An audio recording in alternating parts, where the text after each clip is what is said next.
All right, gentlemen, let's watch. We're gonna tune in and listen to some of this celebration live as much as I can handle. Sometimes when it takes like 40 minutes in between panels, and then they show the best stuff at like the private panels, and then the hosts get really awkward. Yeah, it's not the best at times. I gotta show us this later. That was rough. But before we get into the stream, we still got 23 minutes before the live stream starts. I want to run you through something. This right here.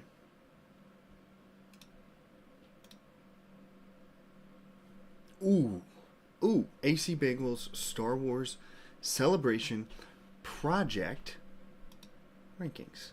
My personal analysis and excitement levels for each of the projects that they have announced thus far. Number 1. Kicking us off with Young Jedi Adventures. I have a 1 out of 10 excitement for this. Yeah, I get it. I'm not your target audience for this. However, I kind of am, because I am a father of 3 kids under 5 years old. I have tried to watch this show with them. In fact, I have watched the entirety of Season 1 and part of Season 2 with them, and they don't like it. They'd rather just watch the Clone Wars. Like, I can put on the early seasons of the Clone Wars. They love the episode of Ahsoka as a baby in Tales of the Jedi. Young Jedi Adventures, it's not a good show. Like, I'm not one of the people who say, oh, it's a kid show, cut it some slack. It's not supposed to be good. Yes, it is. Kid shows can be great. I mean, I watch freaking Bluey, and no lie, some episodes of Bluey like make tears well up in my eyes. Like, they actually drive emotions from cartoon 2D dogs. So, yes, absolutely, kid shows can just be not good, and they can also be phenomenal. Young Jedi Adventures is not a good show. I have like no interest in this. The only reason I give it a 1 out of 10 instead of 0 out of 10 is like some of the action pieces are decently animated. I don't like this art style of the giant eyes. They do a lot of the jump cuts. I think it's overly bright and colorful. Maybe I sound old. I'm not that old. I'm a prequels baby, but I like the older style of animation, the stuff from the 90s that was slower paced. It let the plots and the themes develop. So I just got to say, not excited about this. Not good characters. It's set in the High Republic, which is an era I have not been fond of. Pretty much anything outside of like one novel. I think that the Charles Soule one was pretty good, but it wasn't enough to hold me in the High Republic era. So I don't think they should have renewed this for Season 3. I watched the final episode of Season 2 of this, and it should have been the finale. If they think they're getting subscribers off Disney Plus with this, okay. I highly doubt that, but do better. Not excited about Young Jedi Adventure Season 3. Yeah, this one hurts to give. I do not have high hopes for this movie. And I say this as someone who, like, my entire channel is basically uplifted by The Mandalorian and Grogu. So this one hurts. I don't know if you guys were able to catch the trailer before it got yoinked by Disney copyright lawyers. It was one of those phone recording trailers. I didn't like it, and unfortunately it confirmed all of the leaks that came out about 3 months ago. It's definitely just the canceled Mandalorian Season 4 crammed into a 2-hour movie. To me, the show is like already cooked. It was done the moment you brought back Din and Grogu in the wrong way. You lost all of the emotional investment. Can this movie still be a fun, go in there, turn your brain off, get entertained by good-looking visuals, action-packed sequences? Yeah, 100%. And if you're the type of person that just loves those type of action movies, respect it. I understand you will be more excited for this than me. I watch Star Wars and invest my time in reading Star Wars, playing Star Wars, because I care about very deep and emotional plot lines and galactic politics. Uh, I think Star Wars should be an epic, that it belongs in a saga format pretty much at all times outside of, say one-off stories like, Death Troopers would be cool to adapt as like a horror film. I'm fine with experimenting with those type of things, even in theaters. The themes I'm getting from The Mandalorian and Grogu are not exciting to me. When I talk about this trailer, let me see if I have any pictures of it. Oh, yeah, here's the other Young Jedi Adventure stuff. It's not good, and I freaking hate that little bear. Dumb. He's dumb. I mean, this... Not to go back on this, but this is the type of stuff that drives me crazy, like infantilizing our youth and our culture. Like, when I was 4 years old, I was watching the original trilogy. I was watching R2-D2 and C-3PO wander around in the Tatooine desert for 20 minutes in a very slow-paced, thematic experience. And I was a kid. And I was just completely engrossed by it. I watched the Death Star fight when I was 5 years old, I believe. I remember that. At a babysitter's house. I watched the trench run. That was incredible. You don't need to go for this type of stuff to entertain kids. And I get it. They look at a changing culture and they want to keep up and be trendy. That's not what George Lucas would have done. Yeah, he made kids-oriented stuff like Ewoks. The Ewok Caravan of Courage.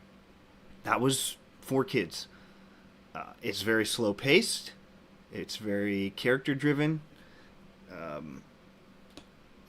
I would say infinitely better than this. So, yeah, not much else to say about that. Let's see if there's any screenshots from the trailer. Yeah, of course, in the trailer there was lots of cutesy Grogu moments, him trying to eat a bunch of snacks and stuff, using the Force a little bit to pull things to him. This is a lot of behind-the-scenes stuff. This segment right here where Din Djarin, wrecks through the inside of an AT-AT prototype, I didn't like it. I really, really disliked the choreography that I saw there. It looked like a poorly done John Wick sequence where it's just this one fluid thing that looks extremely choreographed and, people jumping into walls. Some of what I saw The Mandalorian itself struggle with in the later seasons. If you've watched any of my editing streams, you see those over choreographed fights. This was one of the worst I've seen. Din comes in this AT-AT and he kills, not even kidding you, I'm not exaggerating, he kills about 20 stormtroopers in a row, and it's just this long thing. I thought it looked super dumb. Was not a fan of the choreography. Visually, I didn't like the camera movements. When you guys see this, you can see what I mean. Disney pulled a bunch of the trailers off that people recorded on their phones. But if you can find it, you'll see the camera go through the AT-AT in the beginning. I thought it looked just bad. Bad directing. Bad videography. Just not a fan of what I saw out of that trailer. Stuff. I like this kind of thing. This was a good moment. You got your Jedi Fallen Order survivor droid, R5 again. I like Zeb being included. I think it's fine for Din to be contracted by the New Republic. Based on where they went with the story, it makes sense. I wish that's not the direction they went from the beginning. Like, compare season 1, episode 1, Din Djarin to this.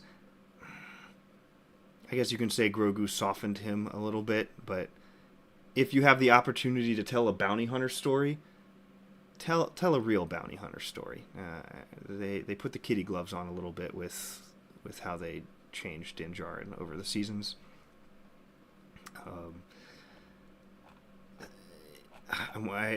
If you want like no plot spoilers for this, because technically this trailer isn't released yet, mute me for like the next 3 minutes. The story, I think, looks horrible. That the Hutts hire Embo from the Clone Wars to go and capture or kill Rada the Hutt, which is the Jabba the Hutt's son from the Clone Wars movie. And in the midst of that, then the New Republic, Sigourney Weaver's character, she's that rebel pilot. I thought I saw her up here. Yeah. She hires Din Djarin to go rescue Rada instead of letting Embo kill Rada. And this supposedly it's the twins, the Hutts from the Book of Boba Fett, which were the most pointless part of that show. Did absolutely nothing. Visually, this sequence here looked good. Good CGI, good action. It's everything I saw was very unrealistic. I mean, this looks more like Marvel than, prequel trilogy combat scenes. It looked very, very scripted, and constantly doing the reaction shots and stuff. I just didn't like stylistically what I saw here. Mr. Favreau, I think he does decent in some of the thematic elements. I don't think he's the right pick for Star Wars, actually, though. He's definitely talented in ways, but he doesn't try to make stuff like George, and I think Disney really needs to go back to doing that. You've got way too many cooks in the kitchen all trying to do their own thing, and there's no thematic unity. There's not even unity in the directing or the videography. It feels very disjointed when you have so many different people, a lot of them like J.J. Abrams, who just doesn't know anything about Star Wars, coming in, and they all do their different things. I want a nice, unified plan. Give me, a trilogy that's... I would base it on something that you already know the fans like from the EU. Just my opinion, though. Other than these clips, yeah, there was Grogu swimming in a body of water. So cute. Grogu force slams a mouse droid, and then it ends with a really, really bad CGI of Gladiator Rada the Hutt. This looked terrible. I struggle to imagine that was even finished VFX with how bad it looked, which is maybe why they're keeping this trailer private. So if it's a work in progress, okay, that's fine. I get it. This movie's still over a year away from releasing. It looked really bad, though. Overall, this is a side plot. For a movie, your first Star Wars movie in, it'll have been almost 7 years by the time we get this, and you're going to come in with a side plot of a repeated storyline you already did in the Clone Wars. Not good. I expect this movie to be probably a 6 to 6.5 out of 10 is what I anticipate. My excitement level for that type of project is low. 3 out of 10 excitement for me. Leaks confirmed, and it points to a very uninspiring direction. If you haven't seen a lot of the rumors yet, that guys, pretty much everything that's been leaked from sources over the last 2 months, 3 months, it's all being confirmed here. So it looks like Favreau is going to do this project and then completely step away from Star Wars, probably forever. Din Djarin is not going to be a primary protagonist anymore. They'll probably have him appear in Filoni's movie. He'll make an appearance as a side character in a couple things. It's not going to be Pedro Pascal on set anymore. Yeah, it's unfortunate. I think the first 2 seasons of The Mandalorian were the best things Disney Star Wars has done, outside of the Clone Wars season 7 that they brought back. So, kind of bummed about this movie. Kind of bummed. Next up, Star Wars Starfighter. I am pro having an X-Wing focused story. If you wanted to do that, why don't you just go with like the Michael Stackpool novels, who made one of the greatest X-Wing stories, probably the greatest X-Wing stories of all time. They immediately announced that this movie is set 5 years after the Rise of Skywalker, which, no lie, if you asked me what is the worst possible timeline Star Wars could put their next movie in, I would have said anything within 10 years after the Rise of Skywalker. And they, without shame, throw this in the worst possible setting. I can't fathom who thought this was a good idea. Like, the Rise of Skywalker is widely disliked. You can say The Last Jedi is divisive. The Rise of Skywalker is widely disliked. And for you to tie in your movie, like, right to it, and then also you're keeping your Rey movie, apparently, I'm still unsure if that's actually going to get finished. I mean, genuinely, I can't think of a worse placement for a movie than what they did here. And as soon as they say that, because it's in the worst setting I could imagine, my excitement level just tanked. And then you walk out Ryan Gosling on the stage. I am also against A-list actors coming in to be primary protagonists of Star Wars films.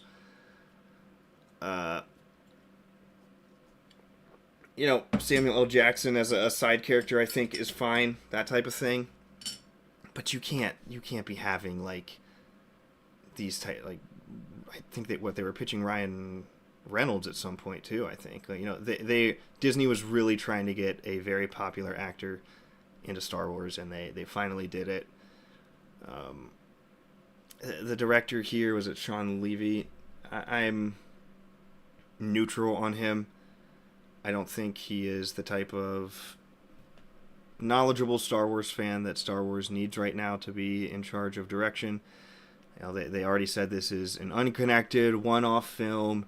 Ryan Gosling is apparently going to be a Jedi, and he's like mentoring a 15-year-old Force sensitive that is his nephew. And it also said the nephew's mother is a major character in here, and they are pursued by 2 dark side Force-wielding people, unknown if they are Sith. And there is another unconfirmed primary female character. Again, a brand new, unconnected one-off film, not what Star Wars needs right now. I like the combination of the setting, the casting, and this concept, bad. You will never, ever, ever get Star Wars back to the cultural forefront by projects like this. It's not going to happen. It's not what Star Wars needs long term. They are thinking so short term.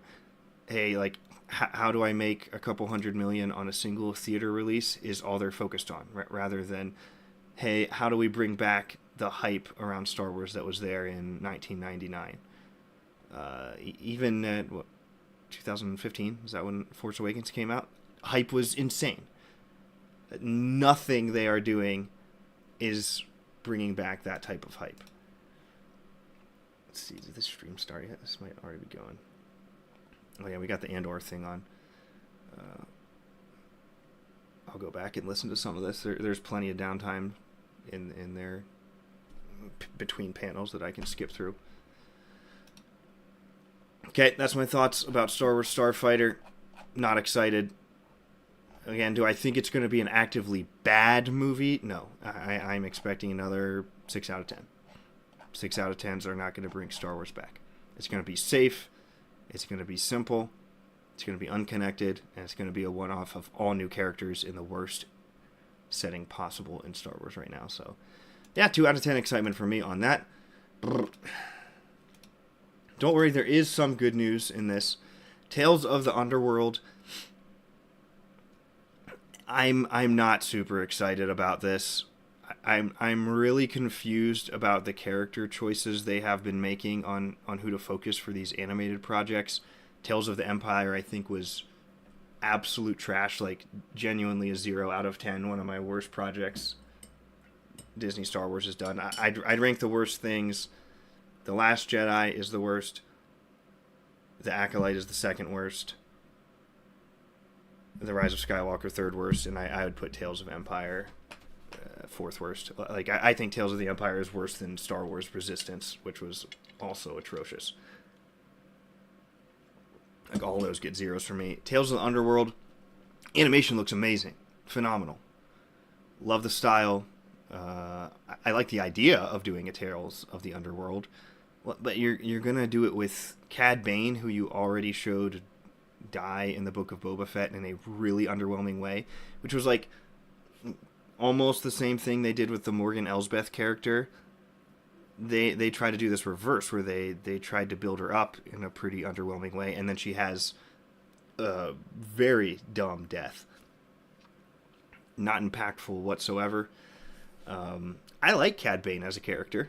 I think he's a good addition to the animated stuff and all. I didn't like what I saw from the story direction of the preview of his scenes.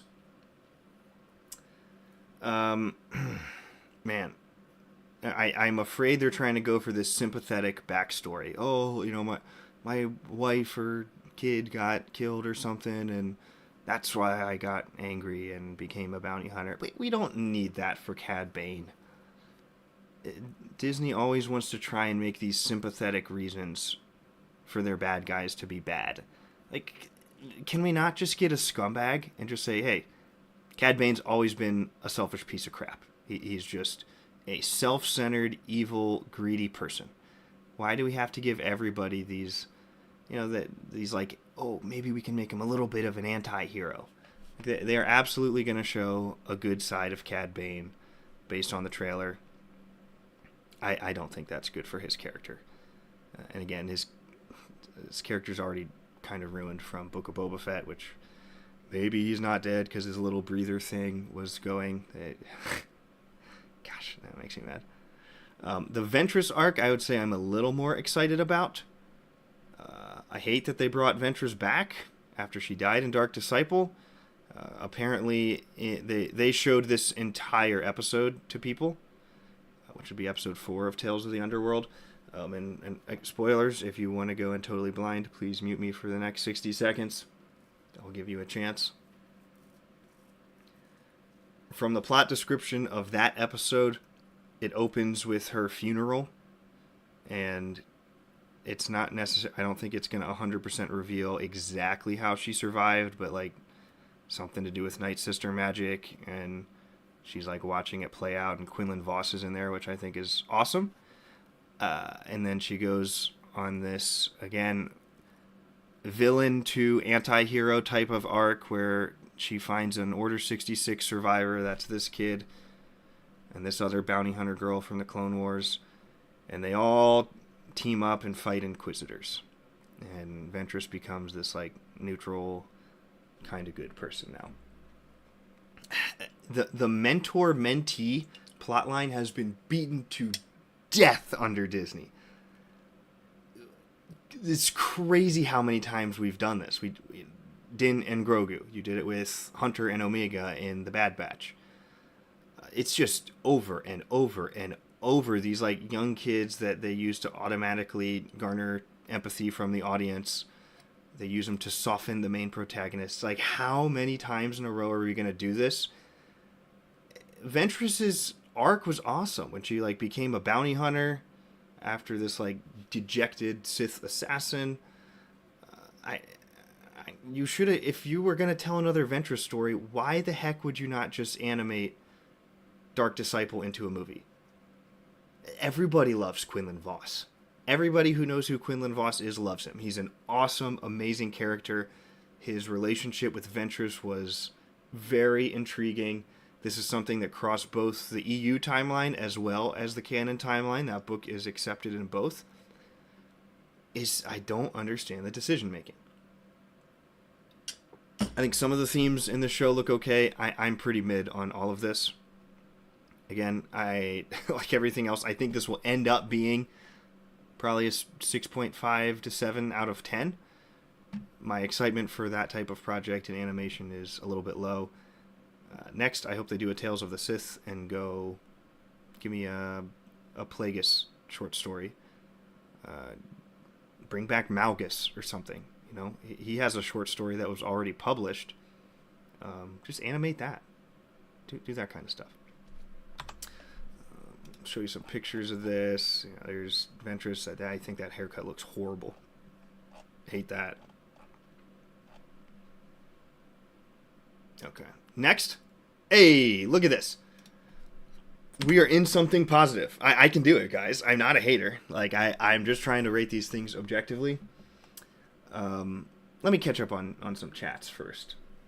I see people in here. And warning, at some point, as I said in my chat, I am going to have to go put the kids to bed for like 20 minutes.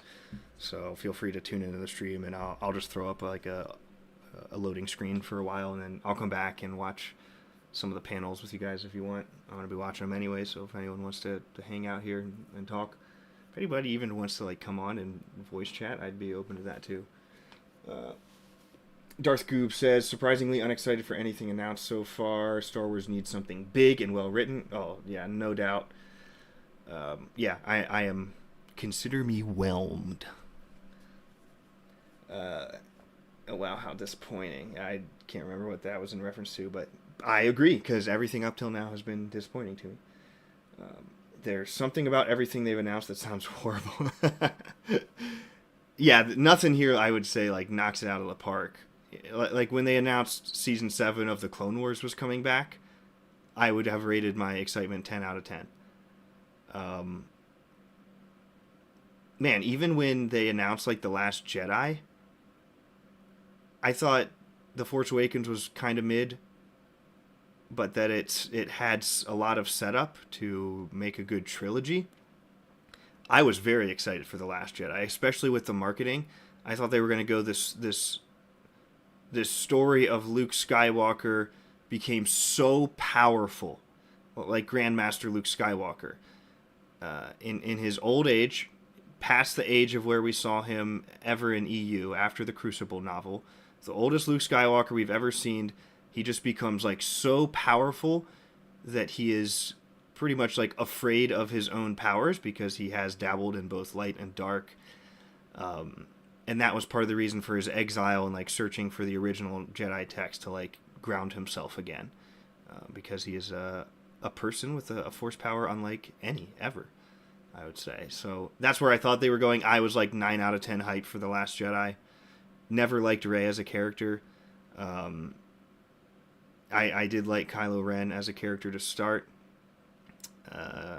Anyways. Yeah, nothing here even reaches those hype levels, which I think the final products of those things were disappointments, but oh well. Palindrome, what's up, man? You only just got here. Is it all hype? No, it is not all hype. The hype is a little bit low. Goop says, there's room to jump around in storytelling within Star Wars, but when it's every character, it gets tiresome and needless. Yeah, for sure. Why don't they just do an episode of Cad Bane be a total brutal mentor to Boba? Oh, they, I'll get to that later in the stream because they showed the unfinished arc of the Clone Wars where they were going to do that. Inquisitors are gross and overused. I actually agree with that a lot. Way overused right now. It's just like such a shoe-in. Oh, hey, we need a threat. Throw an Inquisitor at him. I think it's very lazy storytelling. It's only 2 Sith. Stop trying to make up more into the guys. Oh, they're Inquisitors, not Sith. I've always been torn on that because, yes, there should only be 2 Sith. Darth Bane as the Sithari, which is the Sith's chosen one, like he came up with that philosophy, and it was very, very, very wise for the Sith, and it allowed them to reconquer the galaxy once more. I don't have a problem with like Palpatine skirting that because Palpatine has such a god complex about his own abilities and status within the Sith history. He considers himself like so far, even evolved past the greatest Sith of old.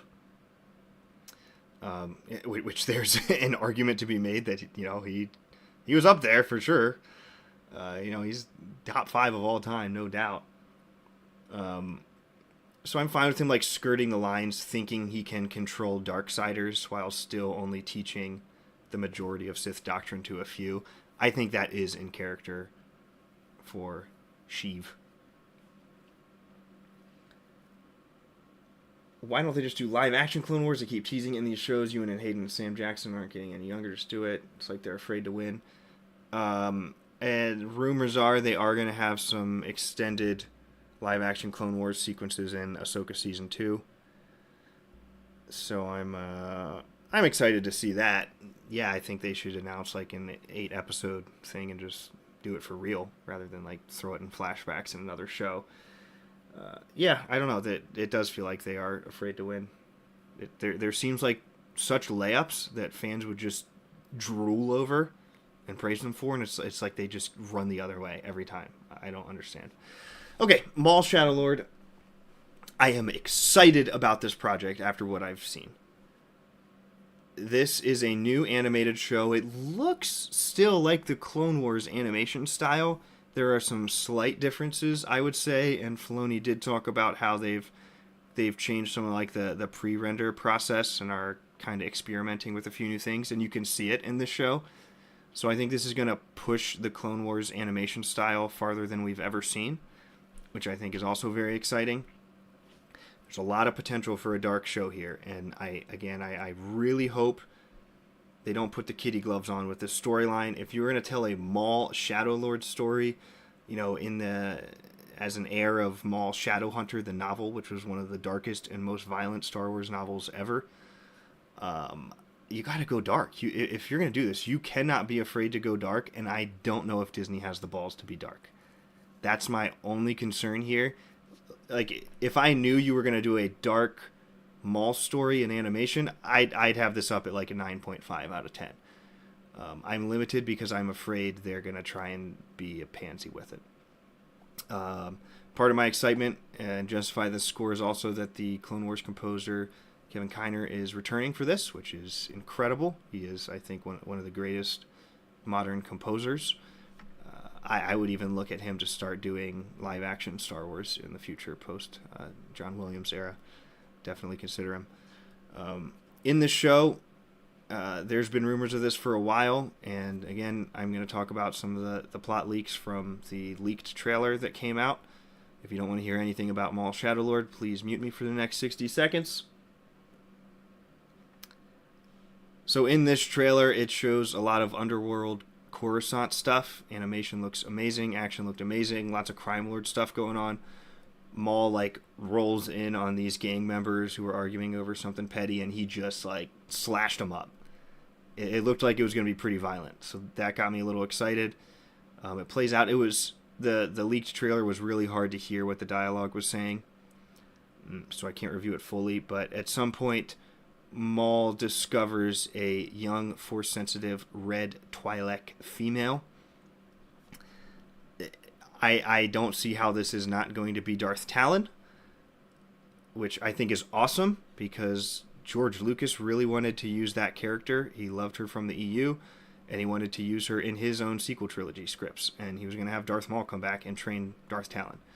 I love that Filoni is honoring that, it looks like, and again, my only concern is that they're not going to do this dark enough. Now we are dealing with a young Darth Talon, so she's not going to have the behavior that she has in the EU. Um, Look, Darth Maul is a very violent character. Darth Talon, she is a very sexual character. It's just part of how they wrote her. And if you're going to bring her back, you have to do the character justice. You can't tone these things down just because it's Disney. So I thought overall the trailer looked amazing. When this goes public, people I think are going to lose their minds on it and be very excited. I don't think they're going to go as dark as it needs. I think even my excitement level for this is too high. I should lower it because I know they're not going to go dark enough. I know it in my heart of hearts, but I want to believe there's a chance. I want to believe. Please let me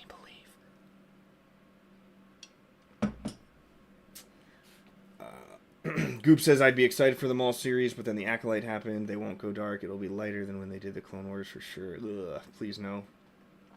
Yeah, they teased the Acolyte like it was going to be dark. That was like... The only darkness in that was how creepy and predatory the love sequences were. The romantic opposite of chemistry that was going on there. Oh, that was so creepy. Kevin Kiner's music is okay. He makes some nice arrangement, but my biggest problem is he doesn't give us anything memorable. Oh, you don't think like the Clone Trooper theme is memorable? The Ahsoka theme? I think those are like as iconic as anything John Williams did. Those are phenomenal. And composing for animation, like you don't get as much flexibility as you would for a movie. I think Kevin Kiner can cook with that track he did at the end of season 7. Like that's one of my I'd put that in like top 10 Star Wars tracks ever. I think he's got some skills for sure. Yeah, I understand what you mean in like the downtimes of the episodes. There's a lot where I think it just blends into the background and it's not notable at all. Whereas John Williams, I think, mastered those segments. So I would say there is still a skill gap there. But maybe you just have Kevin Kiner come in and make the character themes, because I think he does those very, very well. Ludwig Göransson crushed it with Boba's theme. Yeah, I'd consider him too. He did phenomenal with the composing of Mandalorian and Boba. Honestly, not really. I remember enjoying them, but I can never remember what they sound like. I can practically sing any Star Wars movie start to finish. Okay. Yeah, I love the Clone. I like when I go on runs and work out, I throw on the Clone Wars soundtrack. So I have those in my heart of hearts too. Okay, let's see what they revealed here. They brought Sam Witwer on the stage, which is, of course is cool. I like him. He's always got that like smoldering face. This dude will mog you like crazy. That jawline. This they did not. This is not from Disney. This is Darth Talon from Star Wars Legends. That's what I'm saying. Like, if you're gonna make this character, you know what I mean.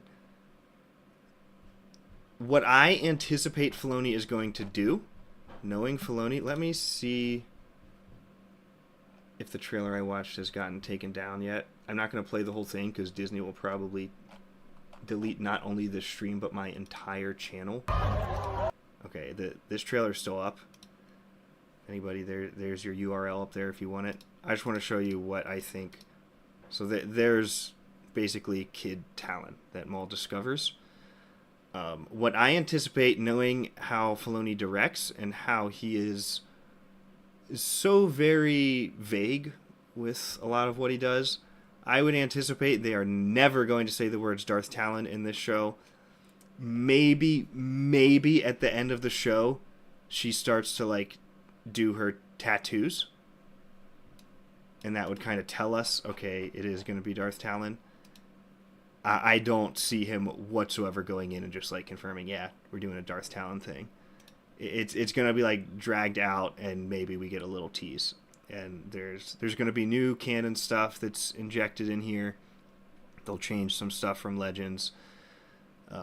That's how Filoni does it. I don't like that he does that, but that is the direction Disney loves. They love to steal a little bit from Legends and make it worse, is what I always say. And I do anticipate that happening with Talon, which is kind of spooky. I don't want that, but I'm allowing myself to get excited. This is the best thing I've seen out of Star Wars Celebration so far. Next, Filoni did just a panel reviewing his animation, and he showed an unfinished Clone Wars arc. Filoni knows his stuff. Like when you listen to him talk about Star Wars and what George Lucas wanted from Star Wars, the man knows what he's talking about. I do think he understands the themes and purpose of Star Wars, unlike anybody else I've seen in the Disney era. He's the closest thing on Earth to George Lucas's vision. Does he have George Lucas's directing talent and like grand scale intellectual planning? No, I don't think so. But there is a place for Filoni in Star Wars. I don't think they should have him out here directing everything. I don't think that's where his talents lie. I think he should be like reviewing and refining plots to make sure they are in line with George Lucas's vision. For example, Leslie Headland should have had to give him her Acolyte script, and he looks through it and he throws the entire thing in a fireplace and says, "Start from scratch, please. This is an embarrassment." He should be like the gatekeeper of the storylines, I believe. I think he would do well in that role, where he's not the one like actively writing and directing the stuff, but he is rather reviewing stuff, giving his opinions, maybe guiding the direction a little bit so it stays in line with George Lucas's vision. Listen to even some of like the OG Star Wars people who were around George. Roger Christian, who was the inventor of the lightsaber design, has talked about Filoni, and he says, yeah, like that man is the closest thing to George Lucas on Earth. He's got to have a place in there, and I agree with those assessments.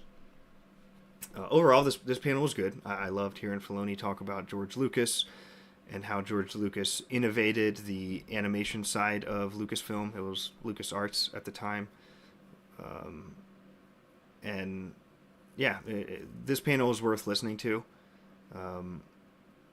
Just good all around. And then Filoni showed a unfinished Clone Wars arc. This is like the animatic pre-render type of thing. If you've seen the Utapau episodes and the Bad Batch episodes before they finish them, or the unfinished thing where Cad Bane shoots Boba's helmet off. This was another clip from the Boba and Cad Bane arc. It was just like a speeder chase through Coruscant. You've got teenage Boba flying around in a jetpack, Anakin Skywalker trailing him. Mace Windu was like pretty badly injured, and Anakin was like trying to track down Boba. So I think like Boba was trying to assassinate Mace Windu again. And then Boba would have had Cad Bane as a mentor. Filoni described this. He says in this panel, this is why it's worth listening to. He says like Jango Fett was the honorable Mandalorian father that Boba needed. This arc would have shown where Cad Bane comes in as the negative influence on Boba's life that sent him in a different direction. So you would have gotten a real mentorship thing here with Cad Bane and Boba over this 4-episode arc. And it ends with like them kind of turning on each other, and Cad Bane shoots Boba and his helmet flies off, and that was going to explain the dent on his helmet.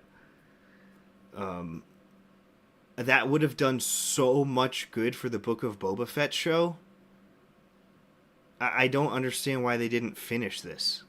You've got so much done. They can finish these things. They did it for the Bad Batch. I mean, like shot for shot, they did. Other than the best scene of the Bad Batch that they cut out with where it was like the painting of the bikini Padme on the side of the LAAT gunship. That scene was hilarious. Disney again, no balls. We need somebody with balls in charge of Star Wars. Filoni said they're never going to finish that arc. But then he was like, well, I also said we were never going to finish the Bad Batch arc, so everybody laughed. But I do hope they finish this.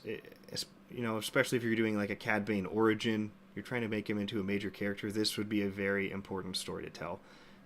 So this panel is definitely worth listening to. The Hasbro toy announcements, guys. I'm so hype. I've already pre-ordered like 40 different boxes of Turgle. I can't wait. Scuba Steve, Turgle. Oh my goodness. Hasbro leaning fully into like the memes of this game. How they designed their Cal Kestis is hilarious. I love that they did this. I mean, that's hilarious. I don't have much of an opinion on the Hasbro releases in general. Scroll through. Yeah, there's the animatic from the unfinished stuff. That's on YouTube if you want to watch it. Very good panel there. And they released an awesome piece of the 20-year anniversary of Lucasfilm Animation. This is where we're zooming into and looking at all the different details. There's a lot of cool stuff in here. Like even this little thing, that is from the canceled Star Wars Detours show. So this panel was very good. Hasbro, again, I'm not a huge action figure collector. When I buy stuff, I like the gentle giant ones. I've got the Malgus one. The Hot Toys ones are very good too. I've got Malgus. I've got Nihilus. I'm looking over at my shelf. I've got Bastila and Darth Revan. So I prefer that type of thing aside from these type of characters for a collectible. I think the Black Series always looks great. Like they give you a different head. Black Series, yeah, good series. I like the characters they're doing here. These look like good collectibles if you like these things, for sure. Doing the throwback type of design. This thing needs to go in the trash. Cobb, some Banthas, Crosshair. Then they did some Star Wars Visions, Ronin stuff. I'm not big on Visions, guys. I think that's what I'm talking about next. New Clone Trooper Black. I would like this. I don't think that... Is that the right color for the 501st? That looks way too light. These helmets are decently made. I've got the Stormtrooper one and the Rebel Pilot one. They look really good on a shelf. I think they're cool. They're not like super high quality. These run like $100 to $200 each. I am interested in getting the Boba Fett one at some point. And then a new build your own lightsaber thing. Nothing I'm personally going to collect here, I don't think. Maybe I'd get this one at some point. I usually buy them on Facebook, launching at $99. I've bought these on Facebook, like when somebody doesn't want them anymore and sells them for half price is what I do on Marketplace. Okay, a couple chats here. Where did I leave off? Okay, bring in Mark Grisky for the Mall Show, KOTOR 2 soundtrack writer. That would give the right mood for sure. Good music can make things much darker. Yeah, I'd definitely be a fan of that.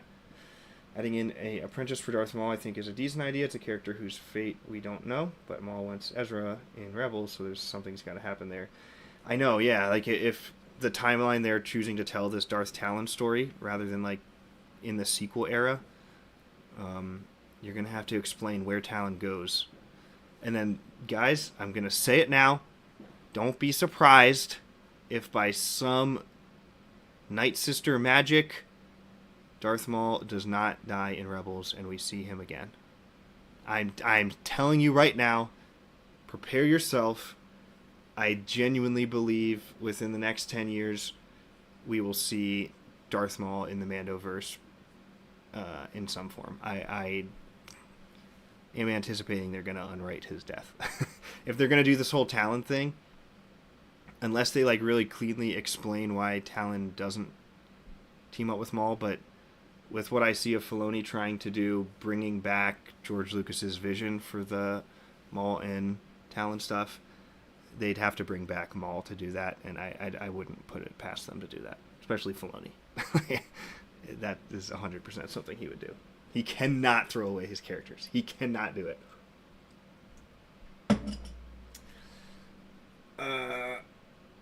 Inquisitors going after Maul is just as ridiculous as it was in Rebels. Like, come on, that's a Vader target. Yeah, 100%. Didn't they? They did an EU storyline of the comics, right? Where was that in like one of the Star Wars Infinities? There was something about that. I can't remember where that was, but yes, 100%. Vader would be the one to kill Maul. They want something big to bring people back. More Clone Wars seasons. Finish the animations. That show has always jumped around in the timeline. Oh, yeah. I didn't even mention with this, I really, really, really hope they open up with the Son of Dathomir storyline, which they canceled from animation and instead adapted it to a comic. It was one of the best storylines in the Clone Wars era. I can't believe that was the one they decided to send to a comic. If you haven't read Son of Dathomir, definitely do it, and you'll see all the potential to make this an animated arc. I don't know if this show is going to be long enough. Like I don't know if they're planning to do like 10 episodes, 8 episodes, 20 episodes. I have no clue. Multiple seasons, I don't know. You got to open this with Son of Dathomir though, and that could run. You could do Son of Dathomir probably in 4 longer episodes, I think. Maybe you might need a little more. Depends how much they want to add. I remember you made a comment about being disappointed in Tales of the Empire and Bad Batch, and you mentioned maybe you could just cobble them into a single post-Empire movie, which I thought was a neat idea. Or post-Republic era movie, rather, because I'm not huge on those projects either. Yeah. I think I had that idea before the end of the Bad Batch. I think season 3 of the Bad Batch kind of sent that in like an irredeemable direction. I think the entire first season they should have had the Bad Batch working for the Empire. That would have been the right premise. Instead, they ditched them in the first episode. Again, Disney afraid to do anything dark or serious, and have to make everything just like always trend towards the light. Tell me one character. I'm genuinely trying to think of a single character Disney has made where the person like trends towards the dark and doesn't come back and get redeemed. I'm racking my brain right now. In an original Disney character who is evil and stays evil. I don't think they've done it yet. It's like they're incapable. Everyone they make has to have a sympathetic reason and has to get softened or become like an anti-hero type of thing. And most of the legacy characters that were evil, they've taken that direction. Boba Fett. They haven't done it with Maul yet, and I really hope they don't in that show, where I will hate that show. But yeah, I would have to really think through the Tales of the Empire and Bad Batch for like the post-Republic movie. It's worth exploring still. I still like that idea. I don't know how I'd pull it off. I haven't like scripted it out or anything. Personally, would like Obi vs. Maul to get expanded into an Obi-Wan Season 2. You could lead up to that.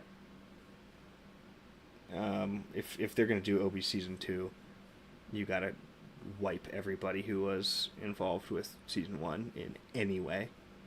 If you bring back Scott Beatty, heck yeah. I'd be open to that. Also, I would not mind getting the Lando show just to have a solo sequel. Another place where Maul would be relevant. Yeah. A Lando show done right with Donald Glover would be good. I would actually be in favor of that. And you know what the perfect script for a Lando show would be? I'm going to show you. There's actually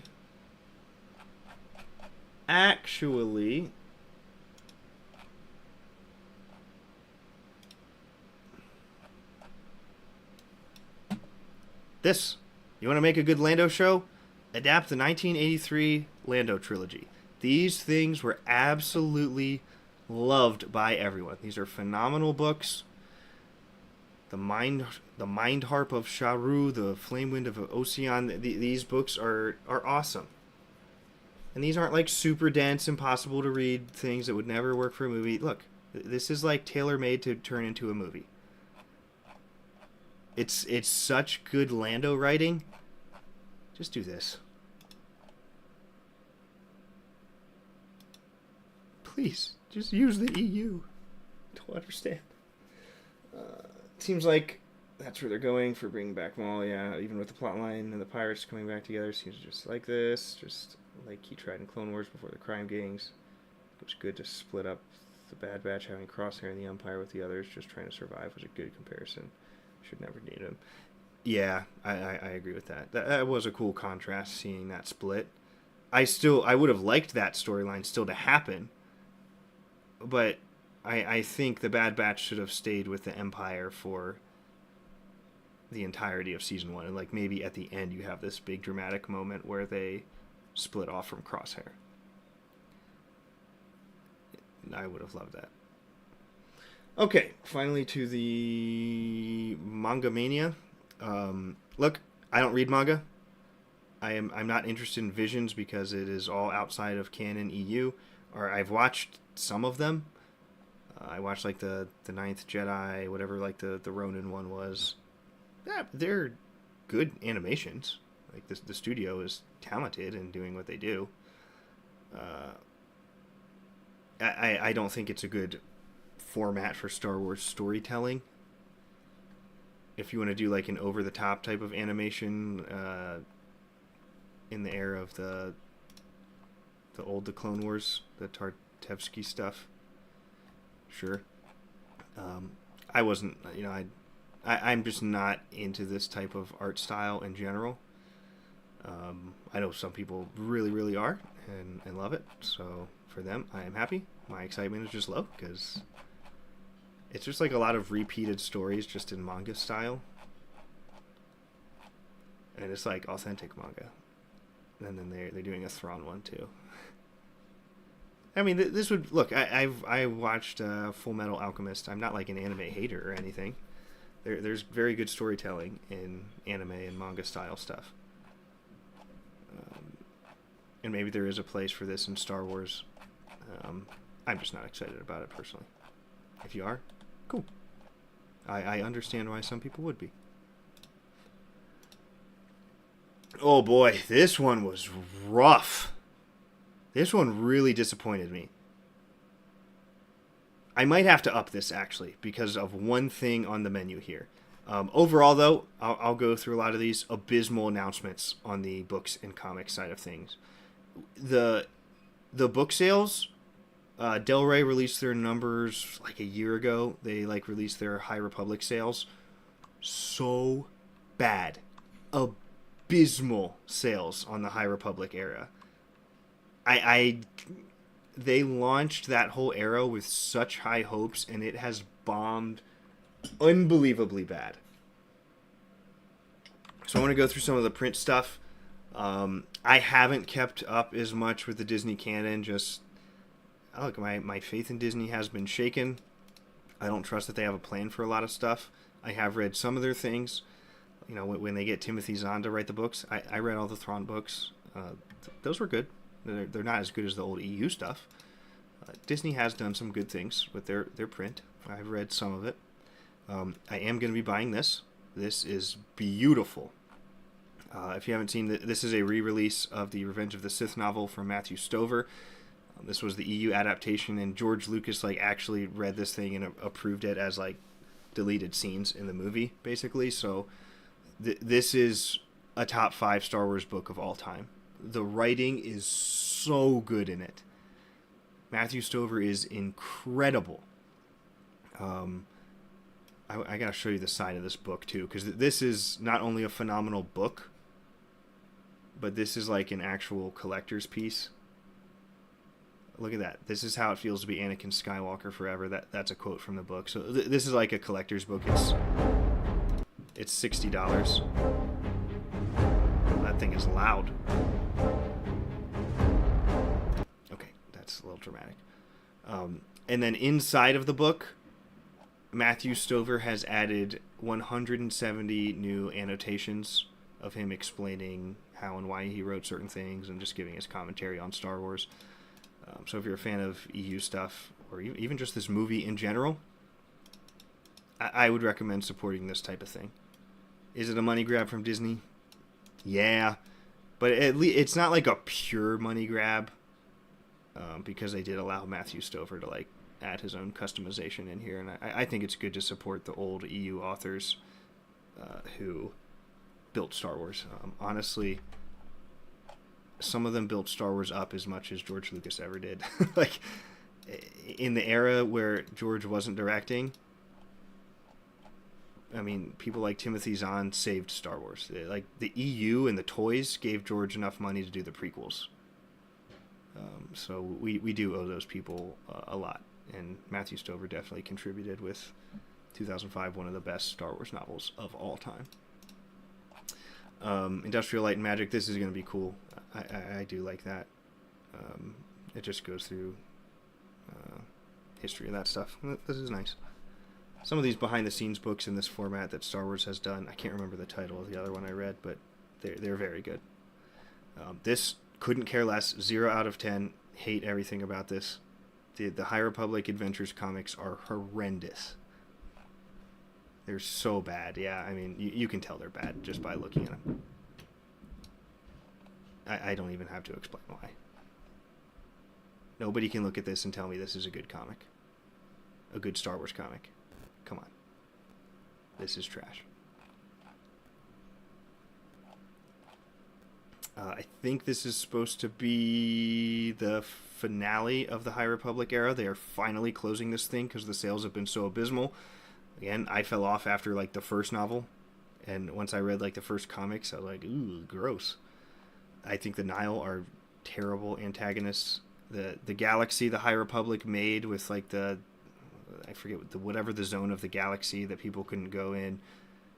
None of it made sense. They completely butchered the scale of the galaxy, the geography of the galaxy. They had a terrible vision for all of the High Republic, which is a shame, because I do actually think there's potential in that era to tell good Star Wars stories. When they announced like the art design and stuff, I liked it. You know, I like a lot of this design. I think that seems good for Jedi of that era, that, you know, as they're getting like overly prideful in their position in the Republic after thousands and thousands of years. There's the storytelling, and this has been horrendous. 0 out of 10. Who the heck is going to read this book? 2 characters that die within like the first 4 episodes of the show? What? How do you think this is going to make money? It's crazy. And then the Art of the Acolyte, I could not care less about that. The Art of Andor, that'll be pretty cool. I have the Art of the Mandalorian books, season 1 and 2. They haven't done season 3 yet, which I'm peeved about, because those are very good. Like, these art books are very good. If you love the Acolyte, first, tell me how that's possible. But if you do, you should buy this, because these books are very well done. Look at all the masks designs they were thinking for him. What would I have done? This is kind of interesting, actually. That looks terrible. That could work. I like that one a lot better. That one's pretty good. You should do like a Mayor Luca with him. Even that one looks good. That looks odd. I could see it working, though. It almost looks like a Darth Bane obelisk type of thing. That looks stupid. That looks terrible. Even this one looks better, I think, than the one they went with. I did not ever like this. I thought that thing was so dumb. Like the rows of teeth is just edgelord to the max. That one, I don't even know what they're going for there. Don't like it. That one, that looks like Star Wars. I could go with that. That, no clue what I'm looking at. Don't like it. That looks, I guess if it's like an actual animal skull he put on, it could work. I don't know what that's supposed to be. And then that is pretty generic. So this will be good. I might pick that up if I really end up liking Andor Season 2. The other print release here, they announced Star Wars Master of Evil. I I'm not big on this. Personally, I think this is this guy's first Star Wars novel, and you're giving him Darth Vader to open up with, which is a very difficult task. I don't like the art cover. I think it looks way too emo. I don't like the title, Master of Evil. If you're going to talk about Master of Evil, get James Luceno to come back and do another Plagueis novel. He was the Master of Evil. I think that's a weird title for Vader. And the plot synopsis of this was Darth Vader tries to bring dead Padme back to life and does like dark things to try and make it happen, which Disney has already done 2 other times. They did it in the comics with Momin, and then they did it in the VR game, Vader Immortal. So this is going to be the 3rd time they are telling the same exact story with Darth Vader. I'm just not excited for this at all. They announced a new novel. This one's actually pretty good. There was a little too much sequel stuff in there, but I like the format of the book. I bought this one. It's written like a history book, so it's like after the rise of Skywalker, and somebody's like detailing the history of the entire Star Wars universe from like a historian perspective. See, like it's actually written like a history textbook. I think is a cool format. So he like explains the rise of the and fall of the Republic and the era, how the Imperial society worked, the economy and stuff. It's a very, if you love lore and galaxy lore, I skimmed over anything that had to do with the sequel trilogy because it didn't help explain any of it. It wasn't even like stuff that would make stuff make sense. Most of it's about like the Clone Wars and the original trilogy, though. It's a good book. And then he announced he was doing another one. Didn't really say what about. Yeah, he said Red 2 Stand By, something about the Republic, I think. Because they did the Rise and Fall of the Galactic Empire. I bet it'll be like the Rise of the New Republic or something. Which will be less interesting. This looks... I couldn't care less. Sorry. I don't think Poe himself is a terrible character. I have no interest in reading comics about him, though. Zero interest in any of this. This guy, the dude in the cantina from The Force Awakens, who was dying to know more about him? Raise your hand. No? I don't see any hands. Where are they? Huh. Must be a glitch.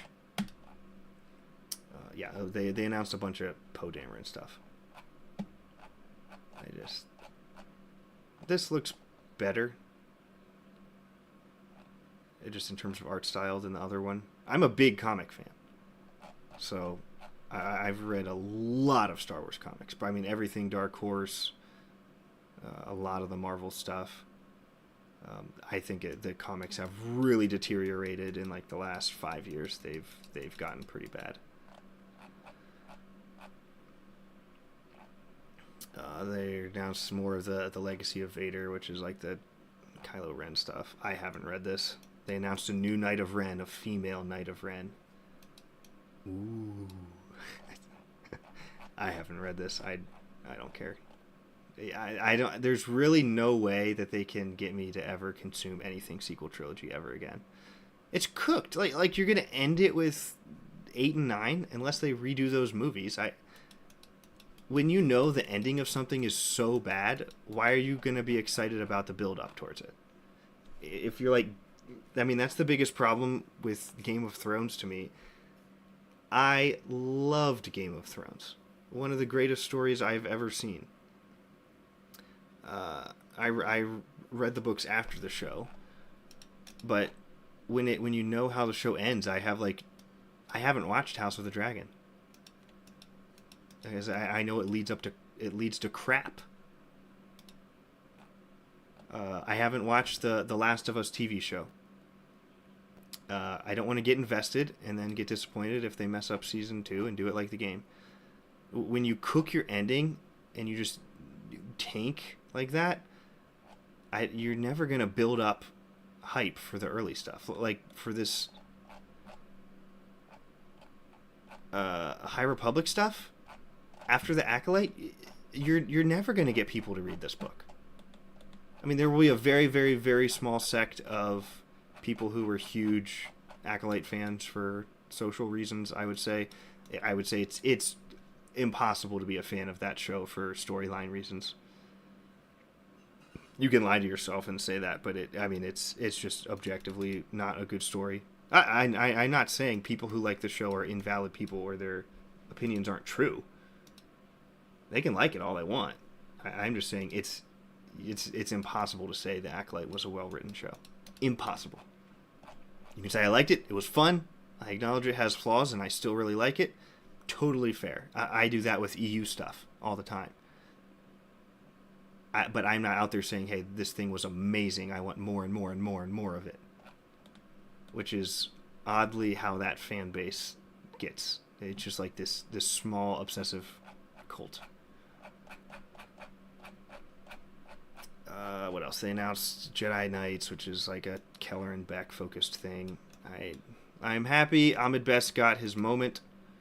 I would have done his moment in a completely different context. He felt so out of left field and making up a new character. Guys, I'm getting to the point where I almost say Star Wars doesn't need new characters. I really, really think they need to go back and give us stories that they know we love. It's when like the Starfighter movie. I'm just you're going in with making all new characters, and I'm supposed to bond with them. I don't know. It's difficult for me when I have no faith in a bigger vision, and it's just been like gut punch after gut punch. It's hard to make me fall in love with characters that you're creating from scratch at this point. It's not impossible if you write them great, and you can do that. But they keep making like Keller and Beck is not a good character. It's just odd choices over and over. A visual guide, again, don't care about that. And then they announced a Millennium Falcon comic guide, whatever. So I'll adjust this. I'll put this at a 2, just for the ILM book and the Revenge of the Sith book, the Andor art books. I'm glad they're still doing the art books. Those 3 are worth picking up. Everything else here is quite bad, quite terrible. And then finally, they announced Light and Magic Season 2. I watched some of Season 1. I think it's an awesome show. I genuinely do. I'm glad they're doing it. This is totally a personal thing for me. There are parts of Star Wars that I actually don't want to know. Some of the behind-the-scenes stuff, I think when you see too much of it, you lose some of the magic of the big screen. I have like ingrained memories of how I felt the first time watching certain things, and then to see them like undone and see a lot of the how exactly it was made. For me personally, then when I watch the movie again or the show again, I see the surrounding elements, and it pulls me out of the story a little bit. That doesn't happen to everybody, or some people don't even care if that happens to them. So I am definitely in support of this show. I think it's awesome to see more George moments. ILM is, I think, one of the most innovative companies ever in the film industry. This is great. I'm super happy for everybody involved, and they're getting the recognition they deserve. So that's why I have it at like a 7.5, because I think it's great. I probably won't watch all of it, or I'll skip to what I'll probably do. This is what I did with season 1. Like I skip around and just watch stuff of George. I'm very interested in that. I'm not super interested in seeing all of the behind the scenes stuff that would kind of make me lose the magic. Totally a personal thing though. I mean, without that, like I understand people who could have this at 9 or 10. Like it's awesome. Very happy they're doing it. So that's my thoughts on Star Wars Celebration so far. Not good. It's been a letdown in my opinion. I give us an average here. We got 1 plus 2 plus 5 plus 8.5 plus... I'm not going to count that. That wasn't an announcement. That was just a panel I reviewed. We're not going to do the toys. 1 plus 2 plus 7.5. What do I get? How many did I do? 1, 2, 3, 4, 5 divided by 5.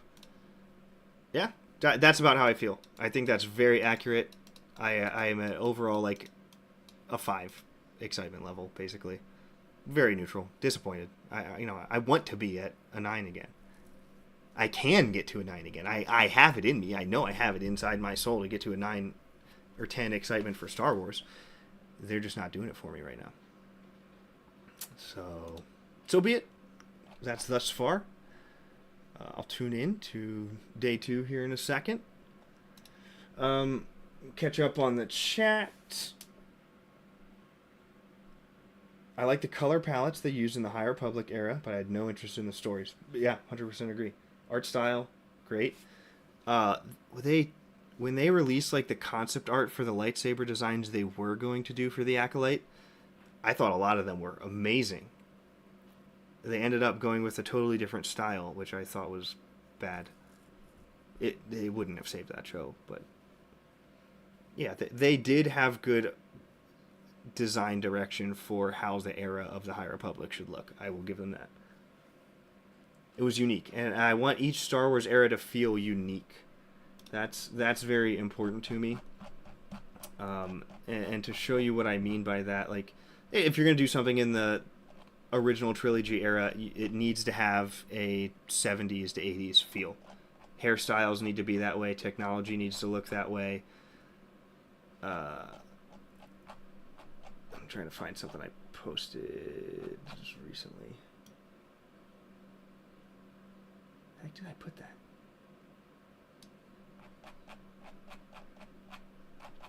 Yeah, here we go. So, like, look at these art styles. I'll scroll through these. But, like, if you're going to tell an OG Tales of the Jedi art style, you got to do it like this. Like, this is a very unique art style right here. This is awesome. Like, each era of Star Wars needs to have a very unique art. And Tales of the Jedi did it great. KOTOR did it great. Like, the Clone Wars has its own unique style. And I liked the idea of the High Republic. It just, the execution of the storylines are bad. Very bad. And without story and writing, what does the art style matter that much? You gotta get the writing first. But yeah, these are my favorite Star Wars comics of all time. I genuinely think the overall writing direction from Veitch and Anderson here and the characters they made, if you put this into a 5-season TV show and did it authentic, that would bring Star Wars back to the forefront of the culture. I can almost guarantee, if you did it with the quality and it lives up to the story of the comics and it was well directed on set, I guarantee this would bring Star Wars back to the forefront of the culture. This storyline right here could almost get you to, probably not Game of Thrones level, because that like took the whole world by storm. But it would be enough to revive Star Wars in the public eye.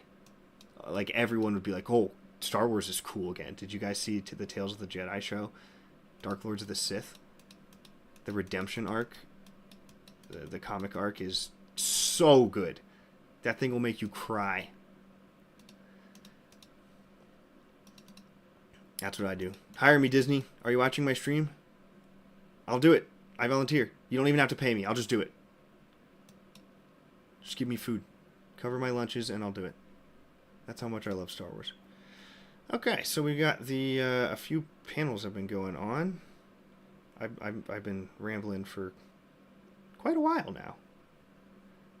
That took a lot longer to review than I thought. So we can start watching. Does anybody know? Is my stream gonna get like wrecked if I put their audio on here? Are we allowed to watch this together?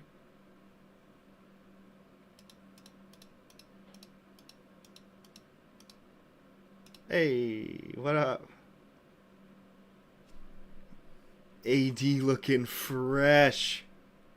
Lucas may have thought of the character in the script. Oh, it's beautiful. I love that. This dude is such a cool guy. He is a great dude. That's right. You're right. We should also thank. Oh yeah. These hosts are horrible. I don't like. Where are they finding these people? There's like 3 different hosts they've been cycling through. We gotta watch this. Look how awkward this was.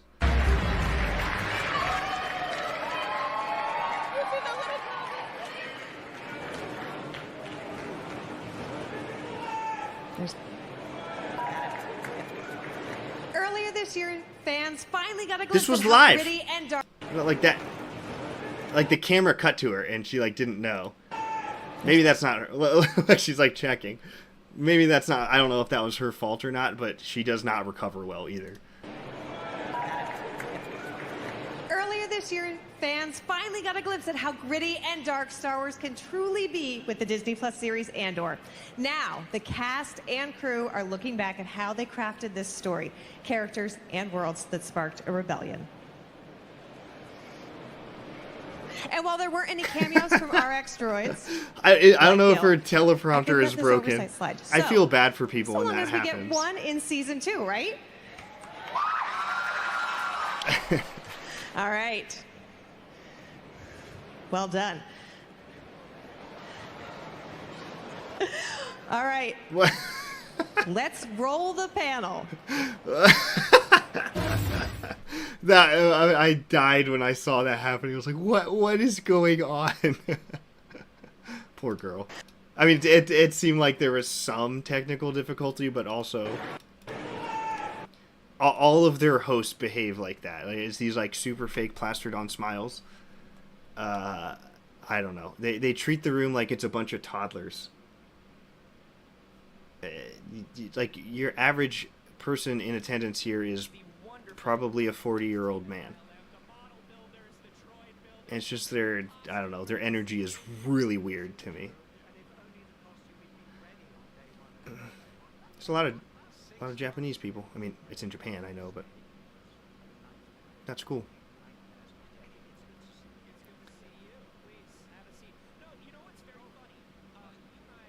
I'm trying to see what I missed in the panel. So we missed like an Andor cast and crew panel, which I'm not super interested in listening to that anyways. Nothing against them. They're just, when I listen to these panels, I like to listen to minds who know a lot about Star Wars. And I don't think many people on Andor really deep dive into Star Wars lore very much, so I like the panels from people who know the stuff. Okay, so we got some Anthony Daniels. That's cool. I might listen to this later. If we wrapped him in bubble wrap, it might suffocate him. Okay, So let's go ahead and you give see it a what- shot. Can we get some bubble wrap out here for Mr. Daniel? What is going on? Which is a first photo, so we can't show you right now. That's Maybe cool. Next time online. And we have real leather, and pretty much it's. Is Disney gonna wreck me for playing this sound? A couple chats here. Going to see Revenge of the Sith twice when it comes out with different groups. Cool. My brother started showing your nephew Star Wars prequels first. Nice. He's seen 1 and 2. He's about to see. Oh, that's so cool, man. Nice. I love that. Congrats. This is gonna be my first time seeing Revenge of the Sith in theaters too. I'm seeing it on Thursday.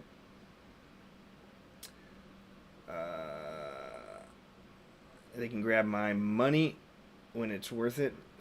It just doesn't seem like, it seems like Disney doesn't want my money. Yeah.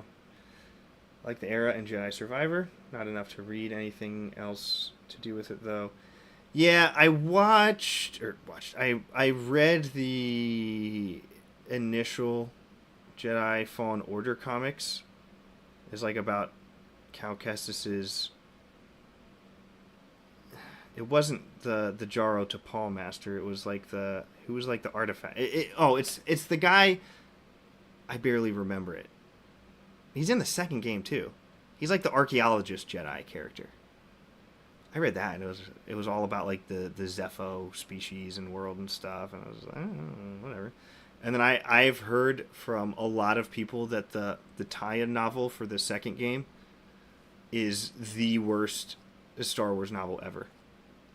Apparently, it's just like cringe beyond words. Like nobody likes that book. They got a really weird author to write it. I can't remember her name, but she writes like a bunch of steamy romance novels, and there's like a bunch of lesbian sex scenes in her book. I'm not even just saying that facetiously. Like that's like the point of the book. It's. I've read some stuff of it. I read some excerpts, and I'm like, what in the world is this? It's a really cringe book. Last of Us show was mid as hell. Barely any zombies in a zombie show. Questionable casting and odd rewrites. Totally loses the point of the original game. That's disappointing. Like I said, I've put off watching it just because I'm so disappointed in the direction the storyline goes in the second game. Pretty much rewrite the good part of the story to help justify the second game. Oh, okay. Flesh out good characters. Need it? Yeah, don't need new characters. Fan get that idea in their head. Yeah, I mean, especially when you've had like so many losses in a row and Star Wars is very tarnished in the public eye. Why is your first pivot not like, okay, let's go back to a proven track record character? Let's make our Kyle Katarn story. Like, let's do Dark Forces. Let's do Jedi Outcast. Let's just make an EU story and say, hey, this is in the EU timeline. We really love our fans of the EU who kept Star Wars alive for decades and decades before we bought it. We want to honor you and tell a very authentic EU story. Do you know how much support that would get? I can't. I get it's like a branding thing. They are so intentionally trying to distance themselves from that. They want to make themselves bigger than George. Than they think they can. The pride is crazy. So that's why they're doing it. You know, they have, I think, a flawed long-term plan where they think we need to separate from the EU and be our own thing for long-term profits. It's not working because you're making everything you make is worse than the EU. And now it's like if you pivot back, I think they're scared of the PR. Like, okay, our stuff wasn't good enough. Now what? We're going to say the old stuff was better? So they're like, I get from a PR standpoint for the way these suits think over there. I get they feel trapped. They know the EU would make money in the short term for sure. But for some reason, I think EU would make more money in the long term as well. Black label because it's the highest quality. Your nephew will be watching Mandalore, of course. Your brother hasn't seen it either. Completely gave up on Disney after The Last Jedi. Hasn't seen any Disney after that. Well, that's an honor, man. Thank you for showing him that. I think he will enjoy it. I think the Mandalorian is a pretty good send off after you watch episode 6. You don't need the sequel trilogy. First reveal, it's That looks great. Ben Kenobi from the episode 4. That looks really good too. Scene where he I would love this is the type of collectible I like. When I buy them, I get these type of things over the action figures. That looks cool. Grandmaster Luke. Tell us more. And creators. If only. You Please swing off. Star Wars Celebration Live stage.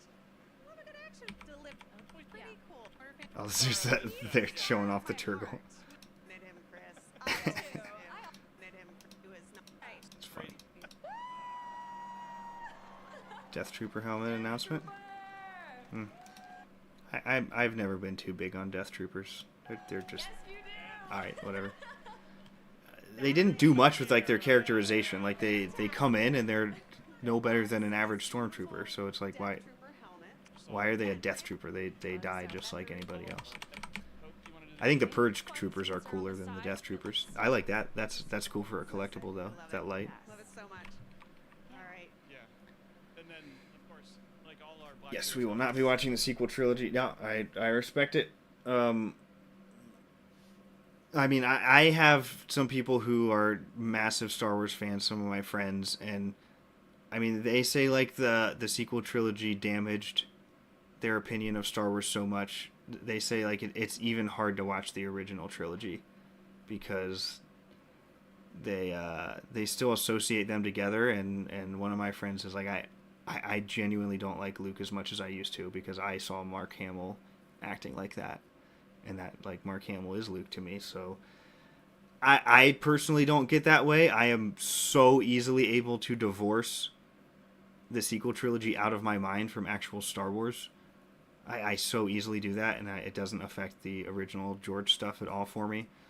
But I understand how other people who didn't like deep dive as much as me into the EU and get all the other Luke stories, like this was a lot of their first times really seeing Luke as that. I get how that could influence you, and it shows the potential damage you can do to George's stuff when you do it wrong. Ryan Gosling thing, weird that they're doing that. They could just play it safe and do a Ryan Gosling in the Mando era.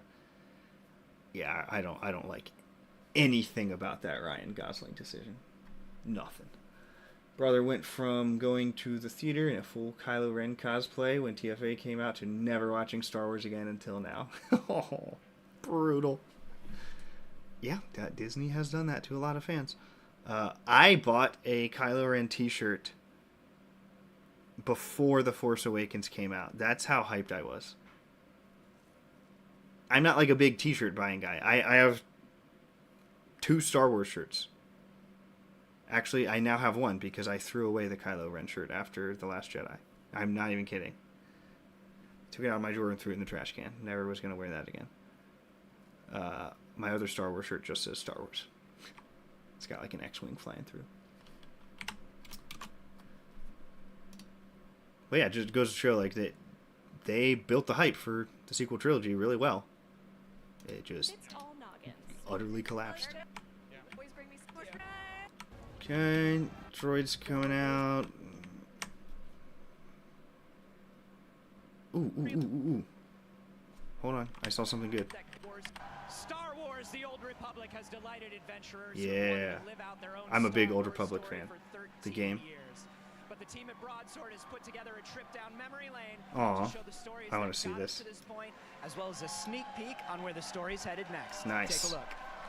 I haven't kept up on the newest stuff of the Old Republic, but I am going to replay it again at some point. Such a great story. Malgus is one of the coolest characters in the Sith, I think.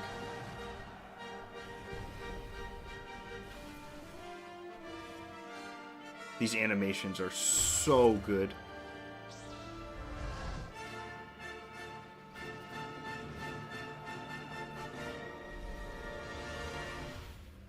Beautiful. Set 3,000 years before the stories of Luke Skywalker and Darth Vader, Star Wars: The Old Republic is an epic story-driven Star Wars experience in a massive explorable galaxy. With 8 unique origin story paths and hundreds of story choices across dozens of planets. Look Which how path will you choose first? Hold on. Look how like expansive they made the galaxy. Oh, and you see how the planets are actually placed where they're supposed to be? Disney, can you see this? Can you see, Disney? The planets are where they have always been. They're not in random places like you want. Across dozens of planets. Which path will you choose first? Will you fight to protect the Republic or support the rise of the Sith Empire? Will you Empire. seek justice or vengeance? Vengeance. Will you find love? Will you fall to the dark side? Yes. Or follow the path of the No. light? No. We're thrilled to be I'm a here big to Sith celebrate fan. how far this game That's a has cool come in pin. the How do I last get that 13 pin? That's my years, logo. As well as the new and exciting experiences we're still building each year.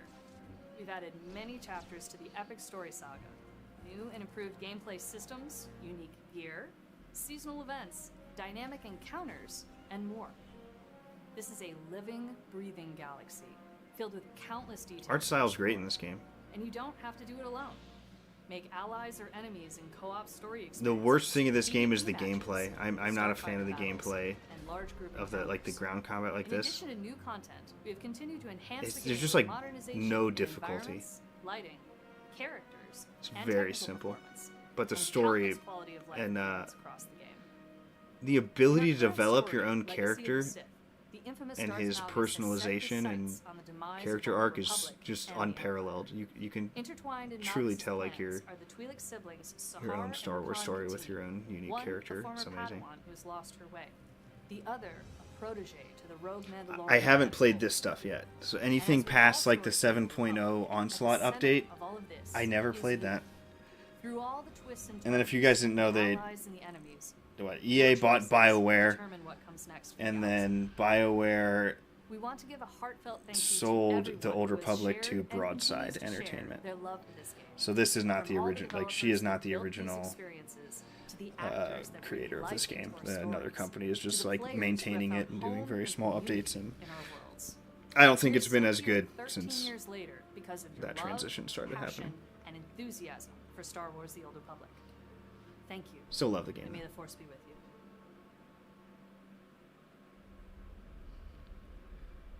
All right, here's the new story direction, I guess. Yeah, broadsword. All right, this is like their first big announcement of something. Our paths are not destined. They are forged. Shaped by ambition and fear. The desire for power. The need for control. The price of obedience. We allowed corrupt doctrines to dictate the paths before us. Yes! They're doing it! Yes! Alright, I'm coming back to the game. I'm sold. I'm replaying this game. Galaxy, forged from pain, No way. rage, and sacrifice. My chains are broken, and now Oh, whoa. Okay, that was cool too. I will break them all. Legacy of the Sith. That looks good. That looks like a good story direction. Good job, Broadsword. That's the way the story needed to go after what has been happening recently with the stories. So they're actually doing the right thing with this. 100% this is where the storyline should have gone, and they look like they're doing it. When I got super hyped, this is Darth Jadis. Crazy good written character. Just crazy good. One of the most interesting, enigmatic, just incredible, unique Sith out there. I mean, like, all of the EU, I'd put him in, like, probably top 10 most interesting Sith. If you want to get his story, you need to play the Imperial Agent campaign. And the way it ends is there will be no spoilers here. The reason I got so hyped for this is we haven't seen him since like 2016 probably. He just like disappeared out of the story for so long, and everyone's been like, "Where is Jadis?" And he I mean, this dude could be a galactic threat. Such a unique personality and mind inside this mask. I'll come back. Like, literally seeing him is like making me want to download the game and play it again. I don't think they gave a release date for this. And then this is the this is like the Rakata thing from Knights of the Old Republic. It's like the Rakatan mind trap. Very cool technology. I love the Rakata. If you liked Morrowind, there is an expansive mod for Morrowind called Starwind, Bethesda-style gameplay, sandbox, super expansive. It's Morrowind, so not super great gameplay, but amazing as a Star Wars sandbox RPG. Several planets with full open maps, well detailed, and it can be played co-op. That's cool. I've never played Morrowind. I started on Oblivion. I never got like huge into Bethesda games in general. I was a BioWare fan. To me, having a little bit more of a streamlined, focused story that's a little more grounded was more enjoyable for me as a player compared to like the vast, very open world style. I remember my gaming experience was I played the Mass Effect trilogy. That was, I mean, Well, Knights of the Old Republic was my introduction to an RPG type of game. And then I played Mass Effect, and I cannot tell you how much I love that. That's my top 3 favorite universes of all time. BioWare did amazing with those games. Not really the 4th one, but that first trilogy was incredible. And then after that, I went to play Fallout 3 for the first time, and I was very underwhelmed by the way the world responded to my actions. Felt so meaningless compared to what was going on in Mass Effect. It's not a very reactive world. I think all Bethesda games kind of suffer from that. What I mean by that is like you kill a side character or something and nothing really changes. There might be some like quest differences, but the game's more about freedom than like actual choice and consequence. And when I play games, choice and consequence games are my favorite. Knights of the Old Republic, Mass Effect. I love the what the heck is that developer? Who made The Walking Dead? Telltale games. I love those type of games. So, not super my genre, just for the open world without much story type of stuff, but I get the appeal. Risks. Try new things. What is this? Also,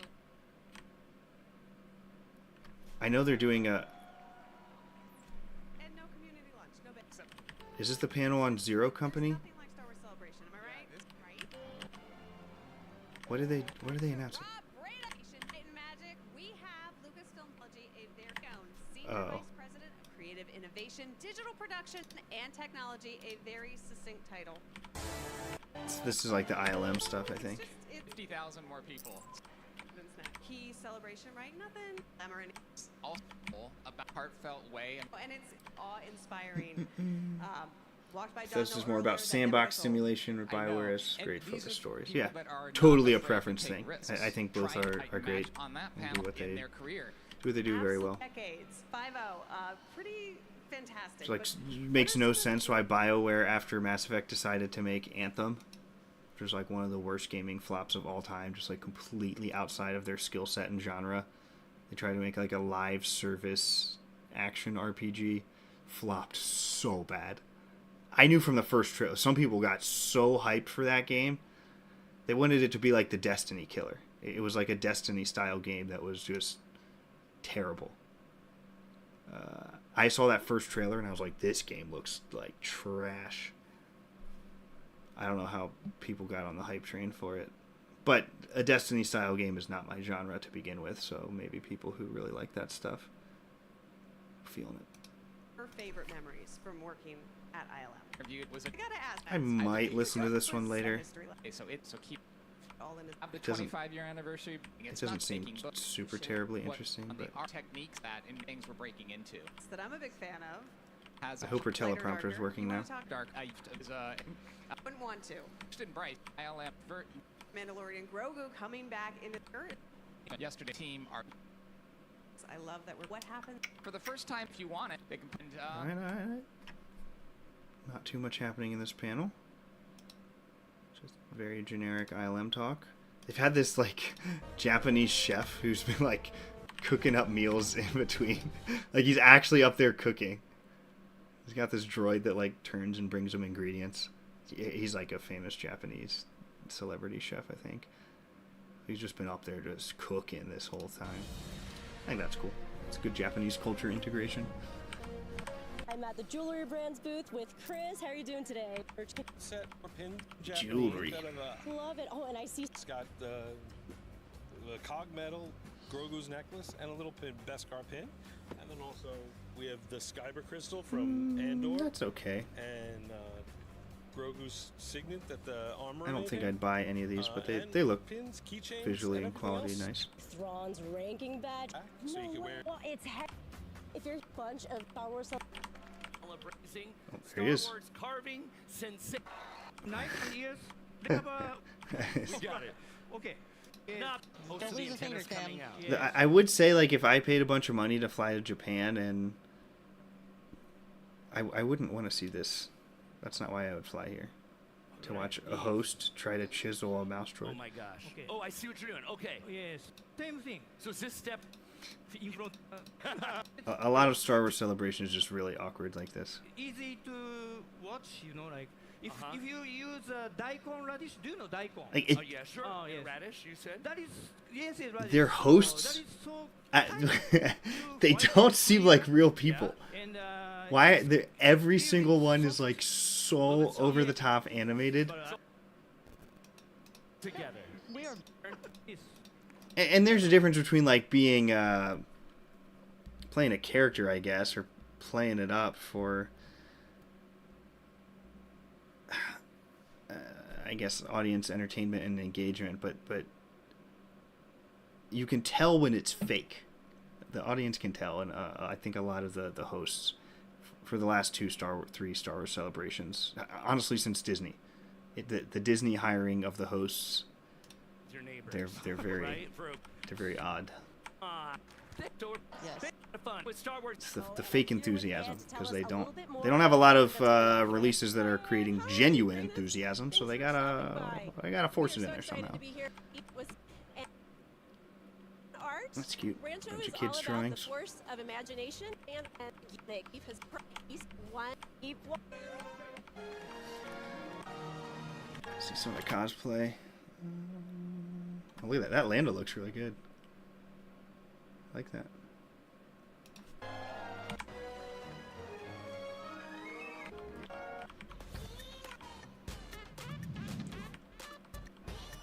What is this? Oh, Galaxy's Edge. Oh boy. I've been to Galaxy's Edge. It's not good. It's really not good. I will give them the Rise of the Resistance ride. I think that's what it's called. It's a great ride. It sucks that it's all sequel trilogy stuff. I feel nothing when I ride through it. If that was taking me through like the Battle of Coruscant in Episode 3, I'm not kidding. I would have like come out of that ride crying of tears of joy. Really, really well made ride and experience. It's just, again, without story. So what? It's flair with no meaning.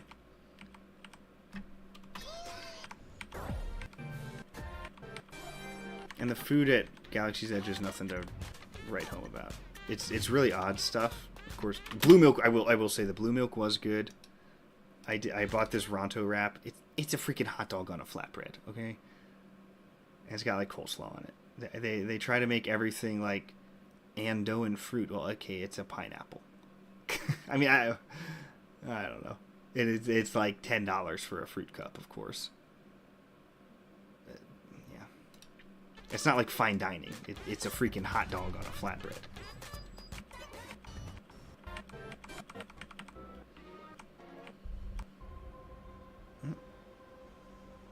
Andor trailer. Cannot win the difference. I've seen all these Andor trailers like 20 times. It's the same one they've already cut out. Oh, young Jedi. Oh my goodness.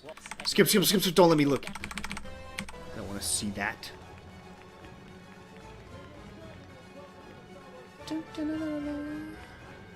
Nice, Alicia's B. Crumb. There's not a lot of cosplayers, actually. I thought there would be more.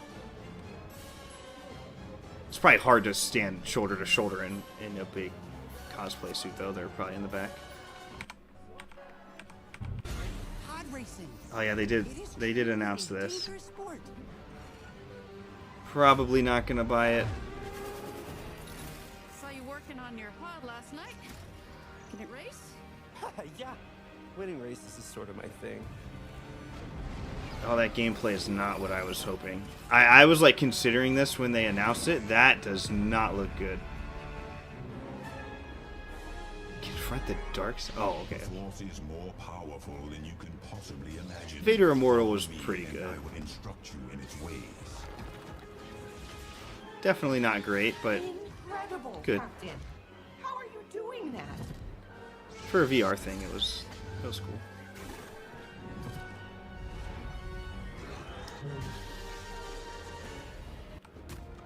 I've never played this one. It's sequel era stuff. I don't care. As Edge, probably my favorite thing in VR, recently announced their new upcoming mixed reality experience. Here to tell us more about. This is the pod racer people. I'm not super excited about that game. Tell me name. A very cheap looking VR pod racer game they announced. Yeah. Well, I would honestly love. They ignored it. That's fine. ignored it. Yeah. Or live now, man. I didn't miss much in this panel. It looks like they front loaded all their announcements yesterday. Yeah. I forget what I was saying. Oh, the pod racer. I was a big fan of the original pod racer game from it's like 2001, 2000. I don't know when that came out, around the Phantom Menace. That game was fun. That game was really cool. A lot of great map design. If you were going to redo that like modern and make an actual racing game where you could customize your pod racer, race it around the galaxy, I would 100% buy that. I'd be very interested in that. The last chat things here. New Vegas uses the Fallout 3 engine, but is made by Obsidian. Yeah, I've heard thematically New Vegas is really good. That's considered the best story in a Bethesda game. Okay, yeah. I think so too, because it's not made by Bethesda.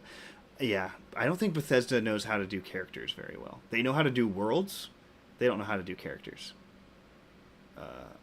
From my limited experience, I would say. Worlds, amazing. You can design amazing world of lore and setting and all. All right, I don't think anything's happening on the stream tonight, so I'm probably gonna close here. Been fun hanging out. Reviewed a lot of stuff. If they end up announcing stuff, I'll give my reactions to that on a different stream. But thanks for hanging out, guys. This was fun. Doesn't seem like anything important is going to happen tonight in this panel. I'll leave it up and running on my end for a while, but I gotta go pee, so I'm gonna close the stream. Thanks for hanging out. Good to see everybody. I'll catch you again after Easter. Happy Easter weekend to all people who are celebrating that this weekend. I'm driving out to the in-laws, so